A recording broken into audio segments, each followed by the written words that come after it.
Hello बच्चों, आपका अपना YouTube चैनल मैथ मिर्ची में स्वागत है। मैं संतोष सर। आप आज मैथ में सर्किल के बारे में जानेंगे। यदि आपको यह वीडियो पसंद आ जाए, आपको समझ में आ जाए, लगे कि कुछ फायदा हुई है, तो यह वीडियो को सब्सक्राइब जरूर से जरूर करें, ताकि आने वाला वीडियो आप तक पहुंचे, आपका नोटिफिकेशन पहुंचे, और शेयर भी जरूर से जरूर करें। तो चलते हैं आज हम लोग सर्किल। तो सर्किल के बारे में हम लोग जानेंगे। देखिए, आपका एक सर्किल है, ये सर्किल बना हुआ है, ये सर्किल हमको पढ़ना है, यानी कि वृत्त इसमें बना दिया गया है। अब रही बात कि सर्किल कहते किसको है, वृत्त कहते किसको है। तो कहते किसको है दोस्तों, किसी भी समतल भूभाग पर एक बिंदु से, किसी समतल भूभाग पर एक बिंदु से एक निश्चित दूरी तय करके उस घेरा को खींचते हैं, यानी घेरते हैं, उसी को हम क्या कहते हैं, सर्किल कहते हैं, यानी वृत्त कहते हैं। एक समतल भूभाग पर हम एक केंद्र लेते हैं और केंद्र से एक निश्चित दूरी लेते हैं और दूरी को नाप कर उस केंद्र से क्या करते हैं, घुमाते हैं। उसी को हम क्या कहते हैं, उस घेरा को हम सर्किल कहते हैं। क्योंकि आज हम जो ये सर्किल की चर्चा कर रहे हैं, ये सर्किल के बारे में जानना चाह रहे हैं। यह जो आपका सर्किल है, ये आपको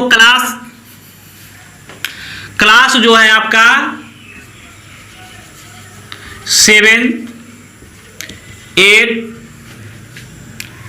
9 और 10 इस सभी के विद्यार्थियों के लिए है। 7, 8, 9, 10 के विद्यार्थियों के लिए है। हम क्या जानेंगे कि सर्किल, तो हम जान गए कि सर्किल किसे कहते हैं, यानी वृत्त किसे कहते हैं। अब रही बात कि हम वृत्त के बारे में जान गए हैं, अब इसके सूत्र को निकालेंगे। तो सूत्र हम लोग कैसे जानेंगे कि सबसे पहले देखिए, ये इसकी जो आप घेरा है, इसको क्या कहते हैं।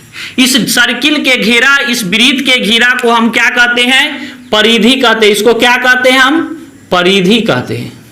इस घेरा को हम क्या कहते हैं, परिधि कहते हैं। अब देखिए, इसको क्या कहते हैं, ए बिंदु मान लेते हैं कि O है, O से यहां की दूरी B है। तो ये जो दूरी, एक निश्चित दूरी लिए थे हम, इसको हम बोलते हैं त्रिज्या। क्या बोलते हैं, त्रिज्या, जिसको हम R से सूचित करते हैं। इसको हम क्या करते हैं, त्रिज्या। O से B की दूरी त्रिज्या। तो त्रिज्या देखिए सब जगह बराबर होगा। इसके बीच में अगर यहां पर हम खींच दे लाइन, वह भी बराबर होगा, यहां पर खींच दे वो भी बराबर होगा, यहां से इस बिंदु के मिला दे, सब जगह आपस में त्रिज्या क्या होगी, बराबर होगी। चाहे वृत्त के केंद्र से कहीं भी हो, किसी इस घेरा के वृत्त के केंद्र से जहां भी मिला दीजिए, त्रिज्या सब जगह बराबर होगी। क्या होगी, सब जगह बराबर होगी।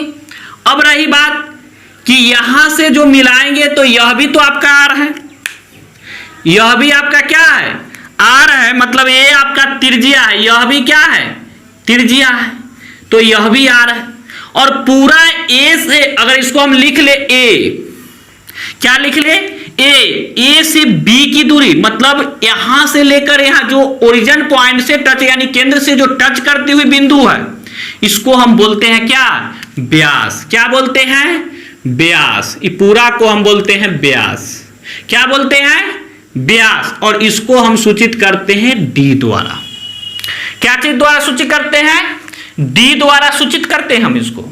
तो इसमें हम जाने, इसको त्रिज्या कहते हैं, जिसको R द्वारा सूचित करते हैं। इसको A से लेकर B तक के दूरी को हम क्या चीज कहते हैं, व्यास कहते हैं, जिसको हम डी द्वारा सूचित करते हैं।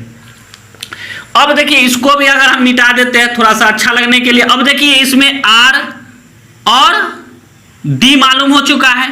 तो देखिए अगर ए से बी की दूरी की हम बात करेंगे, ए से बी की दूरी, तो ए बी बराबर देखिए ए से ओ, क्या ए से ओ यानी ए ओ अब प्लस ओ से बी, क्या है ए से ओ यानी ए ओ प्लस ओ बी। देखिए ए बी की जो दूरी हो गई ए ओ, तो ए ओ लिख दिए प्लस, फिर देखिए ओ से लेकर बी तक यानी कि ओ बी। अब देखिए ए से ओ क्या है, ए से ओ क्या है, त्रिज्या है, तो इसको हम लिख सकते हैं आर। क्या लिखेंगे आर। फिर देखिए ओ से बी क्या है, आपका यह भी दूरी त्रिज्या है यानी आर। और ए से बी क्या है, व्यास कहते हैं इसको, व्यास क्या है, तो इसको हम डी द्वारा सूचित किए हैं। तो डी बराबर आर प्लस आर, क्या हो जाएगा 2r। तो एक फॉर्मूला आपको यहां निकल गए, क्या निकल गई, डी बराबर 2r। इसको आप लिख सकते हैं d बराबर 2r। तो हम क्या लिखें, इसको लिख सकते हैं व्यास बराबर 2 गुने त्रिज्या। क्या लिख सकते हैं, 2 गुने त्रिज्या, आपका ये फॉर्मूला है, यही से हम लिखें इसको। अब मान लेते हैं कि हमको त्रिज्या निकालना हो, तो त्रिज्या निकालना हो तो हम क्या करेंगे, इसको लिख सकते हैं 2 गुने त्रिज्या, 2 गुने त्रिज्या अब बराबर, देखिए पूरा को इधर लिखे थे, पूरा को इधर लिखेंगे, क्या लिखेंगे व्यास। अब देखिए हमको त्रिज्या निकालना हो, तो त्रिज्या निकालना हो तो 2 गुना में इधर आके भाग में हो जाएगा, तो व्यास अब बटा में 2, क्या हो गया त्रिज्या जो है, त्रिज्या बराबर हो गई व्यास बटा 2। अब इसको हम लिख सकते हैं आर और व्यास को डी और बटा में 2 है तो 2, तो क्या हो जाएंगे आर बराबर डी बाई 2। तो आपको जब क्वेश्चन में व्यास दिया रहे, अगर वृत्त के व्यास दिया रहे तो त्रिज्या हर हाल में निकाल लेंगे। अगर त्रिज्या दिया रहे व्यास पूछे, अगर त्रिज्या दिया रहे व्यास पूछे तो 2 से गुना कर देंगे, यानी कि त्रिज्या जो है व्यास के आधी होती है या व्यास त्रिज्या के दुगुनी होती है। आप इस तरह से भी कह सकते हैं, या तो त्रिज्या व्यास की आधी होती है या व्यास त्रिज्या की दुगुनी होती है। अब रही बात कि हमको अगर व्यास त्रिज्या के रिलेशन पता करना होगा तो आपको यह फार्मूला या यह फार्मूला से पता चल जाएंगे। तो आप याद रखिएगा r बराबर होता है d बाई 2, या d पूछेगा तो 2r कर दीजिएगा तो व्यास निकल जाएगा। तो ये तो आपका हो गया कि व्यास और त्रिज्या। अब हम लोग चलेंगे वृत्त की परिधि पर। कहां चलेंगे, वृत्त की परिधि पर। तो देखिए वृत्त की परिधि, वृत्त की परिधि, और इसको हम सूचित करते हैं C द्वारा। वृत्त के परिधि को क्या चीज से सूचित करते हैं, C द्वारा सूचित करते हैं। वृत्त के परिधि को क्या चीज से सूचित करते हैं, C से। लेकिन ध्यान रहे कि किसी भी इसी परिधि को हम परिमाप, परिसीमा, परिधि, परिमिति और कहीं कहीं इसी को घेरा लिखा हुआ रहता है। क्या लिखा हुआ रहता है, घेरा, यानी घेरा, परिमिति, परिसीमा और परिधि सब क्या है, सेम ही चीज है। तो ध्यान रखिएगा, क्या है कि जब क्वेश्चन पढ़ते हैं तो अलग अलग तरह से दे दिया जाता है, वहां पर हमको पता नहीं, कंफ्यूज हो जाते हैं।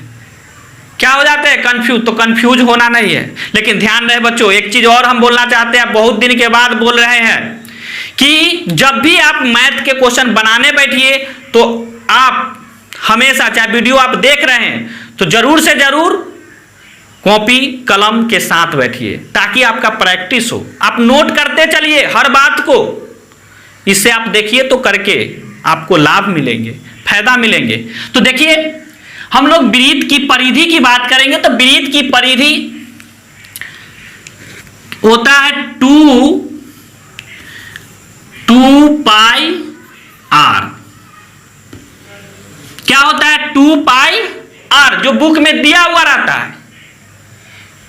अगर हम इसको एक तरह से और लिख ले, मान लेते हैं कि ये सी है, तो वृत्त के परिधि हम लोग रखते हैं कि 2 पाई आर होता है। क्या होता है 2 पाई आर। हम इसको वृत्त के परिधि को सी, और देखिए 2 आर को हम पहले लिख ले, 2 आर को पहले लिख ले और पाई को बाद में लिखे। तो देखिए सी बराबर हो गया 2 आर इंटू पाई। अब देखिए हम क्या करेंगे, यदि सी बराबर डी, 2 आर को हम क्या लिखेंगे डी अगुने पाई।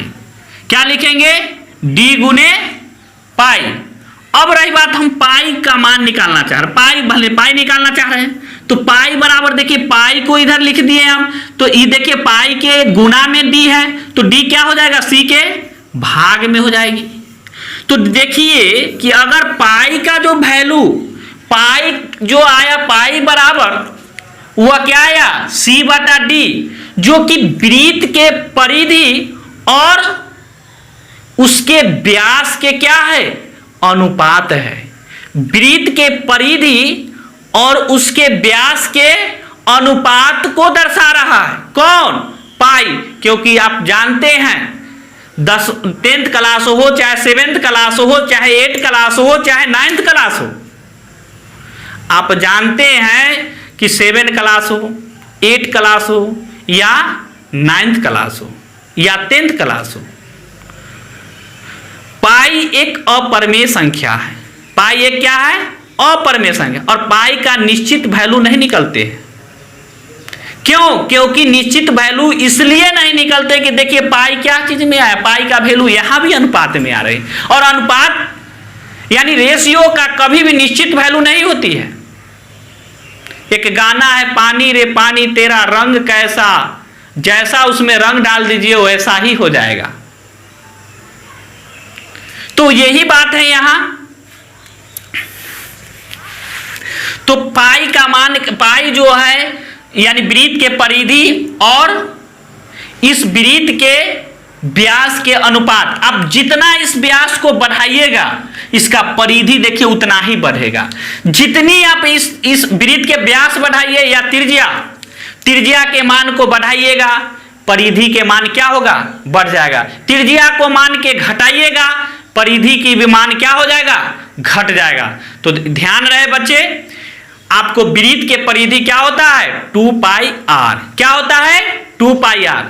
आपको एकदम रट जाना है, याद कर लेना है, माइंड में सेट कर लेना है।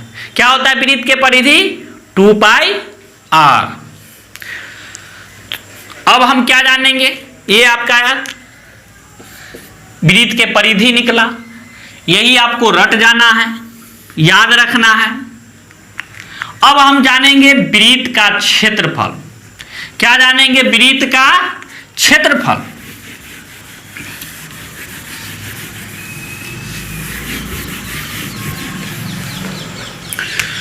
तो वृत्त का क्षेत्रफल, तो वृत्त का क्षेत्रफल क्या होता है, वृत्त का क्षेत्रफल होता है पाई आर स्क्वायर। क्या होता है पाई आर स्क्वायर।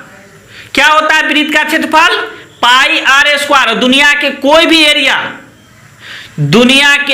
भी एरिया जिसका यूनिट हमेशा स्क्वायर में होती है। तो देखिए यहां त्रिज्या है तो त्रिज्या का स्क्वायर होगा, वर्ग में जैसे भुजा का स्क्वायर होता है, आयत में लंबाई गुने चौड़ाई होती है। तो दुनिया के कोई भी क्षेत्रफल यानी एरिया की बात हो, उसका मान की बात हो, तो हमेशा स्क्वायर में होंगे। तो देखिए क्या है वृत्त का क्षेत्रफल पाई आर स्क्वायर।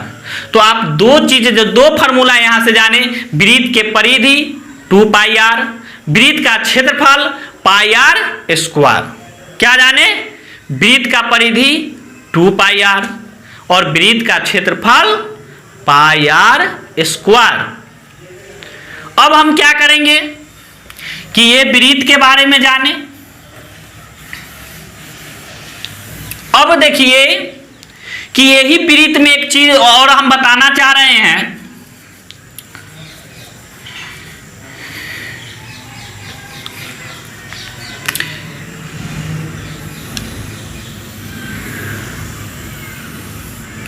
अब देखिए यहां केंद्र तो यही है। आप देखिए कि यहां से यहां तक की दूरी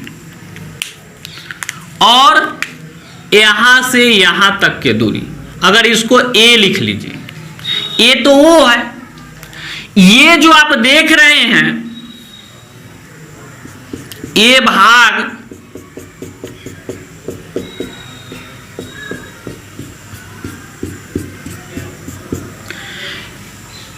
अब देखिए दो वृत्त इसमें दिखाई दे रहा है, एक बड़ा वृत्त दिखाई दे रहा है और एक छोटा वृत्त दिखाई दे रहा है। इसमें दो वृत्त दिखाई दे रहे हैं, एक बड़ा सा वृत्त दिखाई दे रहा है और दूसरा छोटा सा वृत्त दिखाई दे रहा है। मतलब देखिए एक वृत्त आपका देख रहा है जो ब्लैक वाला है वो दिखाई दे रहा है जो छोटा वृत्त है, और एक क्या है बड़ा सा वृत्त है जो ब्लू कलर का है। अब रही बात कि अगर छोटा वृत्त है इसको हम इसकी त्रिज्या जो भीतर वाला जो वृत्त है इसकी त्रिज्या हम स्मॉल आर से दर्शा लेते हैं। क्या चीज से दर्शा ले? स्मॉल आर से। अब देखिए बड़ा वाला वृत्त है इसका हम दर्शा लेते हैं कैपिटल आर से। ये जो आप दिखाई दे रहा है ये जो छायांकित भाग है, आप टायर देखें, हम लोग बचपन में क्या करते थे? साइकिल के टायर को घुमाते थे। हम लोग बचपन में साइकिल के टायर को क्या करते थे? दौड़ाते थे। टायर कहिए, चूड़ी देखते हैं महिलाओं के हाथ में या बाला, रिंग देखते हैं कहीं कहीं। ये सब आपका क्या उस चीज का आपका क्षेत्रफल पूछ दे, बाला का क्षेत्रफल हो, टायर का क्षेत्रफल हो, इसी को किताब में लिखा रहता है वलय का क्षेत्रफल। क्या लिखा हुआ रहता है? वलय का क्षेत्रफल। आपको टायर का क्षेत्रफल, बाला का क्षेत्रफल, सबका वही फार्मूला लगेंगे। तो लिखा हुआ रहता है किताब में कि वलय का क्षेत्रफल। क्या लिखा रहता है? वलय का क्षेत्रफल।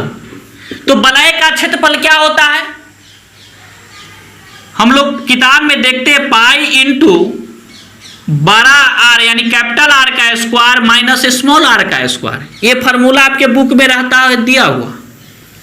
हम इसी को थोड़ा सा देखते हैं। हम लोग जानते हैं वृत्त के परिधि हम कैसे निकालेंगे। लिखे वलय का क्षेत्रफल है, वलय का क्षेत्रफल।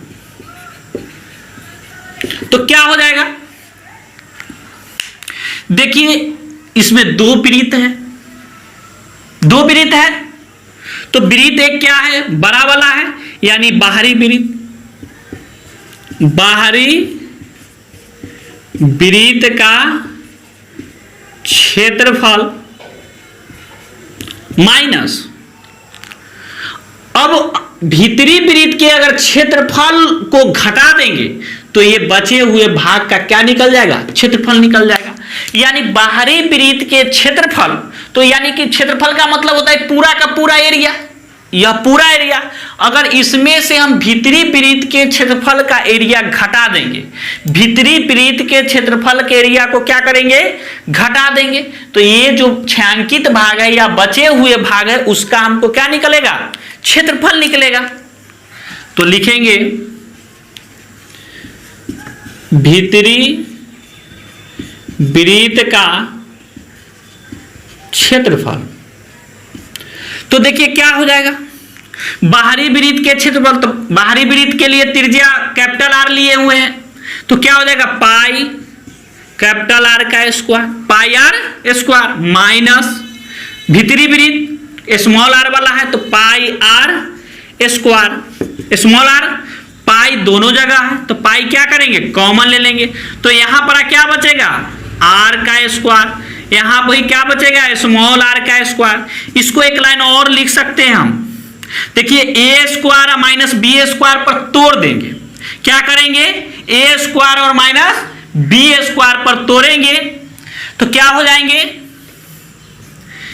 ए प्लस बी, यानी ए की जगह आर, बी की जगह स्मॉल आर, कैपिटल आर और स्मॉल आर, तो एक प्लस में और एक क्या हो जाएंगे माइनस में, आर माइनस आर। तो आप वलय का क्षेत्रफल क्या बोल सकते हैं, पाई आर प्लस आर, यानी capital R plus R into capital R minus R, या आप बोल सकते हैं यहां पर वलय का क्षेत्रफल पाई कैपिटल आर का स्क्वायर माइनस स्मॉल आर का स्क्वायर, जो कि यहां भी आपको निकल चुका है। तो इस तरह से हमने पढ़ा वृत्त की परिधि। क्या पढ़ा, वृत्त की परिधि। उसके बाद हमने क्या पढ़ा, वृत्त का क्षेत्रफल। फिर क्या हमने पढ़ा, वृत्त के वलय का क्षेत्रफल। अब हम लोग जानेंगे क्या, अर्धवृत्त के बारे में। क्या जानेंगे, अर्धवृत्त के बारे में जानेंगे।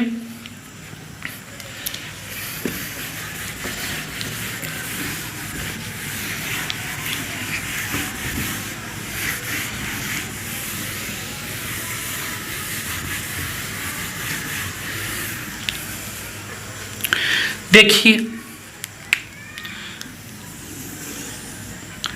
ये पूरा के पूरा वृत्त है। आधा वृत्त की हमको चर्चा करना है।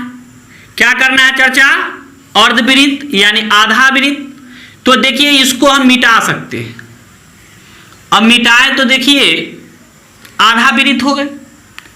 तो यहां पर आप तो केंद्र है ही वो, ये आर है, यह भी आर है, आप जान रहे हैं।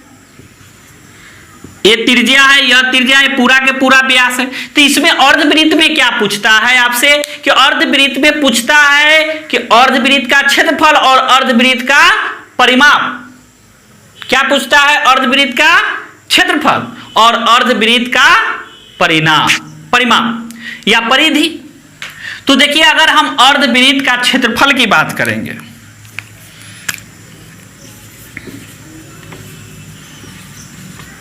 अर्धवृत्त का क्षेत्रफल, देखिए अर्धवृत्त के क्षेत्रफल, अगर यह पूरा वृत्त रहता, मान लेते हैं कि ये वृत्त पूरा रहता इस तरह से, अगर ये पूरा वृत्त रहता तो पूरे वृत्त का क्षेत्रफल जो ये इसका क्षेत्रफल होता है पाई आर स्क्वायर। क्या होता है, पाई आर स्क्वायर। तो इसको हम क्या लिखते हैं, पाई आर स्क्वायर।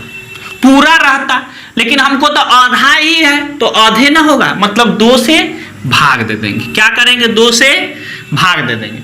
तो आपका अर्धवृत्त का क्षेत्रफल इसी को किताब में रहता है 1/2 पाई आर स्क्वायर। मतलब 1 के बटा में 2 है तो 1/2 को पहले लिखा इंटू पाई आर स्क्वायर, यानी आधा। 1/2 के मतलब क्या होता है, आधा। तो आधा वृत्त का क्षेत्रफल हो गया, पाई आर स्क्वायर वृत्त का क्षेत्रफल होता है तो आधा है तो आधा। तो अर्धवृत्त का क्षेत्रफल क्या हो गए, 1/2 पाई आर स्क्वायर। अब इसमें एक और पूछता है अर्धवृत्त का परिमिति। अब परिधि एक ही होता है, लेकिन बार बार आपके एग्जाम में 10th के एग्जाम में इतना भी भैया खूब पूछता है, 1 साल 2 साल बीच करके। आप एकदम दिमाग में सेट कर लीजिएगा, क्योंकि वृत्त के परिधि और अर्धवृत्त के परिधि में ज्यादा अंतर होती है। क्या होती है, ज्यादा अंतर होती है, ये ध्यान रखिएगा आप। अब देखते हैं परिधि पे हम चर्चा करते हैं।